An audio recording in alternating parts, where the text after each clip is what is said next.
ማሕበረሰብን ስርዓት ትምህርትን ዘመናዊ ሚድያን ገና ካብ ንእስነት ጀሚሮም ኣብኦም ረኻ ዝዘርእዎምን ክተኣምኖም ዝተገደድካሎም ክልተ ዓበይቲ ሓሶታት ኣለዉ።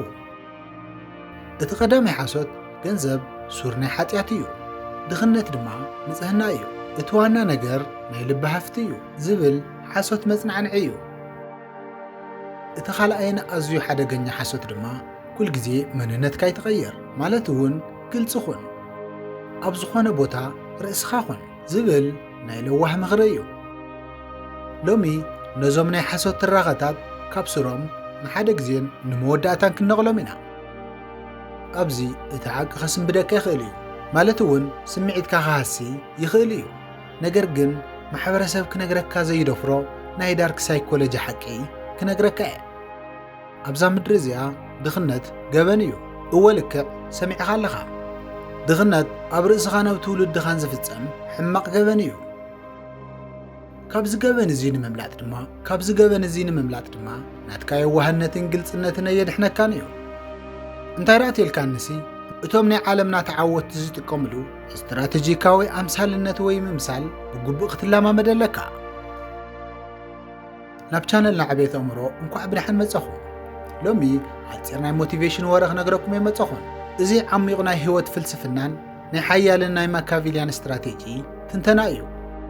ታራ ሰብ ካብ በዓል ጸጋ ተሰዓሪ ካብ ተዓዋቲ ዝፈልዮ ንድኽነት ከም ጸላኢ ናይ ምርኣይ ስነ ልቦናን ኣብ ህይወት ጸወታ ውሽጢ ናይ ጭንብል ወይ ከዓ ናይ ማስክ ጥበብ ከመይ ከም እትጥቀመሉን ብዓሚቕ ክንምርምር ኢና።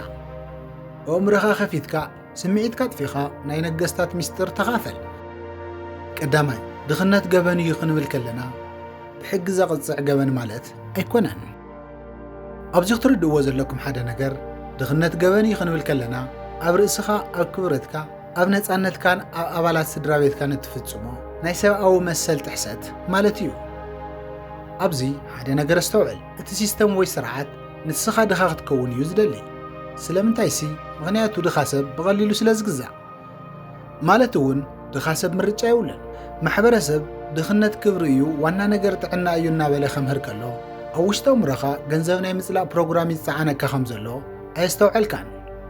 ሓቂ ንዘራረብ ተተባሂሉ ጅባኻ ባዶ ክኸውን ከሎ ናይ ፋይናንስ ዓቕምኻ ክሓፅር ከሎን ዘይትፈትዎ ስራሕ፣ ዘይትፈትዎ ቦታ ምስ ዘይትፈትዎ ሰብ ንምሕላፍ ትግደድ። ሓላፊኻ ክጠርፈካ ከሎ ተጎንቢስካ ትቕበል። ስለምንታይ? ምኽንያቱ ብምላሹ ትመሓደረሉ ገንዘብ ይወሃበካ እዩ። እትፈትዎም ስድራ ቤትካ፣ ወለድኻ ወይ ኣዴኻ ወይ ድማ ውላድካ እንተሓሚሞምኻ ናብ ዝበለጸ ሆስፒታል ወሲድካ ተሕክሞም ኣይትኽእልን። ኣብ ኢድካ ዓቕሚ ስለ ዘየለ እናሞቱ ከፍ ኢልካ ካብ ምርኣይ ወፃኢ ኣማራፂ የብልካን። ስለዚ ካብዚ ዝዓበየ ገበን፣ ካብዚ ዝዓበየ ሓጢኣት ኣብ ዓለም ኣበየ ኣሎ። እቲ ዓብዪ ኣሜሪካዊ ጸሓፊ ጆርጅ በርናርድ ሾው ነዚ ክገልጽ ከሎ ኣብ ዓለም ካብ ዘለዉ ክፉኣት ነገራት ካብ ኩሉ ዝኸፍአ ክፍኣት፣ ካብ ገበናት ካብ ኩሉ ድማ እቲ ዝዓበየ ገበን ድኽነት እዩ ይብል። ድኽነት ናይ ወዲ ሰብ ክብረት ይገፍፍ።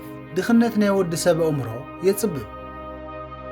መብዛሕትኡ ጭንቀት ናይ ፍትሕ፣ ናይ ስድራ ቤት ምፍራስ ቀንዲ መሰረት ናይ ፋይናንስ ሕፅረት እዩ። ስለዚ ካብ ሎሚ ጀሚርካ ድኽነት ፈተና እዩ ኢልካ ምሕሳብ ኣቋርጽ። ድኽነት ከም ሓደ ዓብዪ ጸላኢ፣ ከም ቀታሊ ሕማምን ከምቲ ኣብ ርእስኻ ዝፈጸምካዮ ገበን ጌርካ ክትሪኦ ጀምር። ሓደ ሰብ ንድኽነት ከም ገበን ክሪኦ ከሎ ኣብ ውሽጢ ኣእምሮኡ ዘሎ ቁጥዐ ይለዓዓል። ምዕማም ኣቋሪጹ፣ ስምዒታውነቱ ገዲፉ ናይ ፋይናንስ ኢምፓየር ንምህናጽ ናብ ርህራሄ ዘይብሉ ቃልሲ ይኣቱ። ነገር ግን ነዚ ናይ ናጽነት ውግእ ንምስዓር ኣብዚ ዘመናዊ ዓለም ክትነብረሉ ዘለካ ሓደ ናይ ውግእ መሳርሒ የድልየካ እዩ። እዚ ድማ ኣምሳልነት ወይ ምምሳል ወይ ድማ ናይ ጭንብል ወይ ማስክ ጥበብ እዩ። ካልኣይ ርእስኻ ኹን ዝብል ቀታሊ ሓሶት ካብ ድኽነት ወፂኻ ናብ ልዑል ሓይሊ ንምድያብ ክትስእ ከለኻ ማሕበረሰብ በቃ መንነትካ ይትቐይር፣ ግልጽ ኹን፣ ኣብ ዝኾነ ቦታ ኣብ ልብኻ ዘለዉ ተዛረብ ይብል። ንተራ ህዝቢ ዝተዋህበ ኣዝዩ ሓደገኛ ቀታሊ ምኽሪ እዩ። ኣብ ዓለምና ዘለዉ 100 ዕዉታት ሰባት፣ ዓበይቲ ፖለቲከኛታትን ቢልዮነራትን ነዚ የዋህነት እዚ ኣይጥቀሙልን እዮም። እቲ ዓብዪ ናይ ኢጣልያ ፖለቲካ ናይ ሓይሊ ፈላስፋን ኒኮሎ ማካቪሊ ዘ ፕሪንስ ኣብ ዝተሰየመ ፍሉጥ መጽሓፉ ሓደ ኣእምሮ ዝሰብር ሕጊ ኣቕሚጡ ኣሎ። ንሱ እውን ሓደ መራሒ ኣብ ናይ ህይወት ቼዝ ጸወታ ንምቕጻል ከም አንበሳ ሓያል፣ ከም ቡኻርያ ድማ ኣምሳላይ ወይ መምሰልን በሊሕ ክኸውን ኣለዎ ይብል። ኣብዚ ክትርድእዎ ዘለኩም ሓደ ነገር ኩልግዜ አንበሳ ምዃን ኣየዋፀካን እዩ።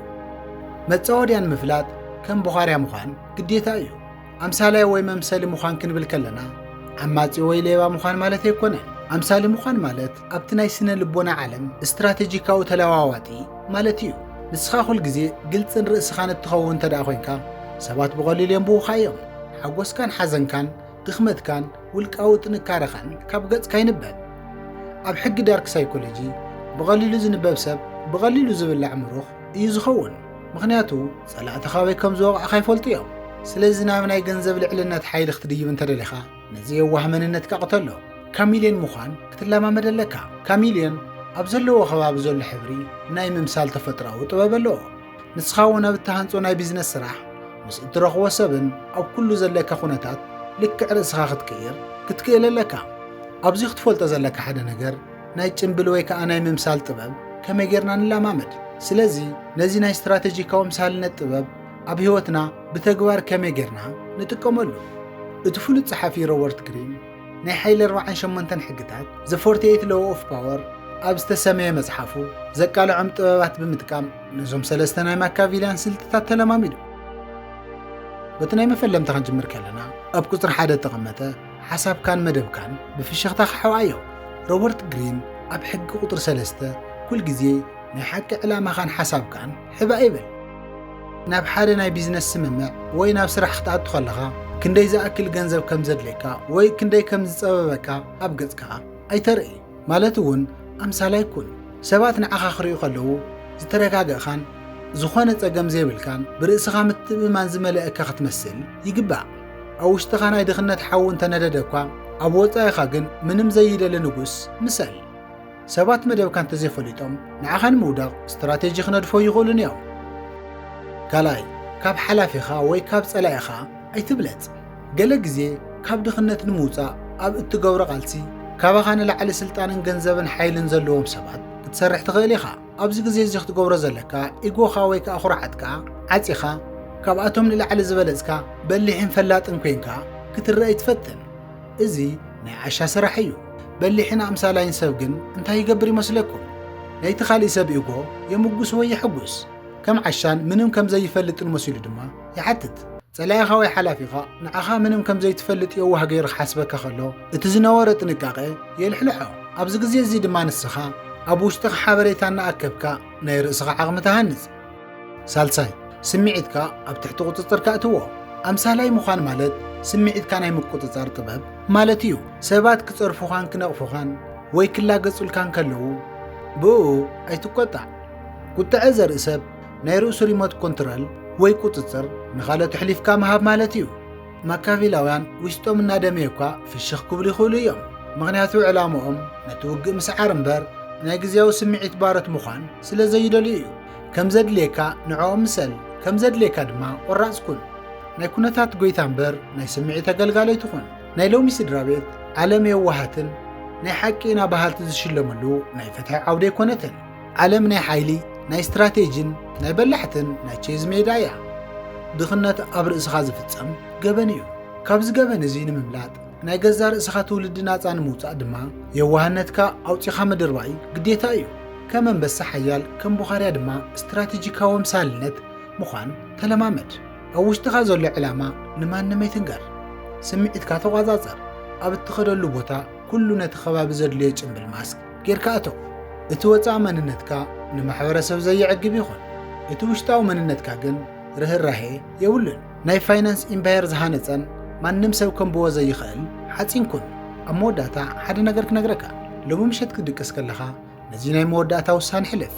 ናይ ድኽነት ገበነኛ ኮይንካ ብማሕበረሰብ እናተረገጽካ ክትነብር ዲኻ ወይስ ናይ ሓይሊ ጥበብ ተጠቒምካ ናይ ርእስኻ ታሪክ ክትጽሕፍ ኢኻ? እቲ ምርጫ ናትካን ጥራሕ እዩ። እዚ ዓሚቕ ናይ ዳርክ ሳይኮሎጂን ናይ ስትራቴጂ ትንተና እምሮኻ ዘበራብር ናይ ዘመናት ናይ ኣተሓሳስባ ለውጢ ዝፈጠረልኩም እንተደኣ ኮይኑ ነዚ ቪድዮ ላይክ ብምግባር ደግፍኩም መሪና። እቲ ናይ ድኽነት ኣተሓሳስባ ሓኒቕዎም ንዘሎ ድማ ብየዋህነት ዝጠፍእ ዘሎ ፈታዊኹም ነዚ ቪድዮ ሕጂ ሼር ብምግባር ናይ ናጽነት መፍትሕ ሓብዎም። ኣብ ዝቕጽል ንዝፍነ ቪድዮ ብቐዳምነት ክበጽሐኩም ንቻነልና ሓደሽቲ ዝኾንኩም ሰብስክራይብ ብምግባር ናይ ደወል ምልክት ጠውቑ።